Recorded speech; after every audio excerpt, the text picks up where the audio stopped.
आज की कहानी है ससुराल का नौकर बड़ी कंपनी का सीईओ कैसे बना।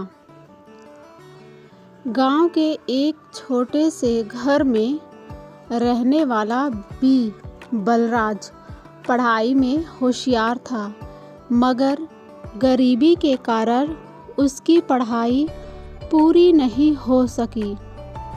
मजदूरी में उसने शहर जाकर नौकरी करने का फैसला किया।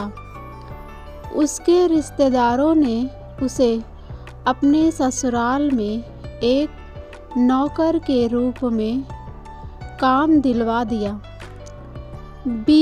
अर्थात बलराज ने बिना किसी शिकायत के अपने काम को पूरी ईमानदारी से किया।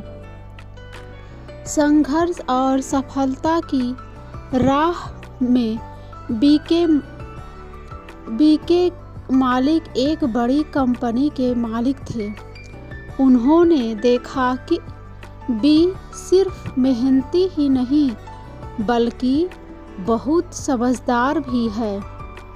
जब भी वे बिजनेस की बातें करते, बी ध्यान से सुनता और अपने सुझाव भी देता।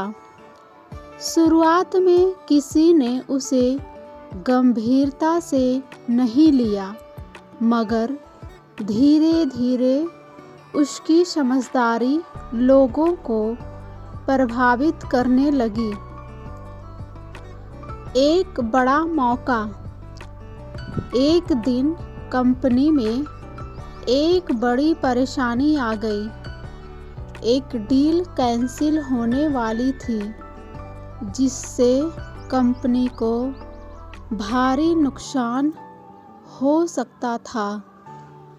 बी ने हिम्मत करके मालिक से कहा, अगर आप चाहें तो मुझे मौका दीजिए। मैं इस समस्या का हल निकाल सकता हूँ। मालिक पहले तो हिचकिचाए, मगर फिर बी को मौका दिया। बी ने अपनी बुद्धिमानी से डील को बचा लिया और कंपनी को भारी मुनाफा हुआ। यह देखकर मालिक ने उसे कंपनी में एक छोटे पद पर रख लिया। सीईओ बनने तक का सफर।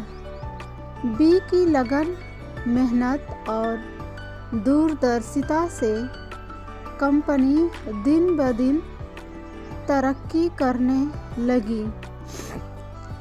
मालिक ने देखा कि बी में एक लीडर बनने की सारी खूबियां हैं।